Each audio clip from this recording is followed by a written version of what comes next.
Malappuram മങ്കടയിൽ Nipah സമ്പർക്ക പട്ടികയിലിരിക്കെ മരിച്ച സ്ത്രീയുടെ സ്രവ പരിശോധനാ ഫലം നെഗറ്റീവായി. മുബഷിപ്പി അക്ബർ നമുക്കൊപ്പം. മുബഷിപ്പി അക്ബർ, സമ്പർക്ക പട്ടികയിലുള്ള ആളാണ് മരിച്ചത്. അതുകൊണ്ട് തന്നെ സംസ്കാര ചടങ്ങുകളടക്കം പരിശോധനാ ഫലം വരുന്നതുവരെ മാറ്റി നിർത്തുകയാണോ? എന്തൊക്കെയാണ് ഇപ്പോൾ സ്വീകരിച്ചിരിക്കുന്ന നടപടിക്രമങ്ങൾ?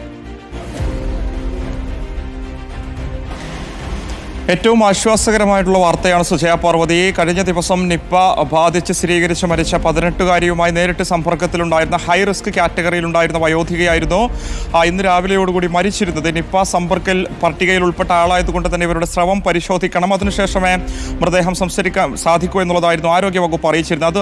അതനുസരിച്ച് സ്രവ പരിശോധനയ്ക്ക് വേണ്ടി ശേഖരിച്ചുകൊണ്ട് മഞ്ചേരി മെഡിക്കൽ കോളേജിലേക്ക് അയച്ചിരുന്നു. പ്രാഥമിക പരിശോധനയിലാണ് ഇപ്പോൾ നിപ്പയില്ല, ഫലം നെഗറ്റീവാണെന്ന് സ്ഥിരീകരിച്ചിരിക്കുന്നത്.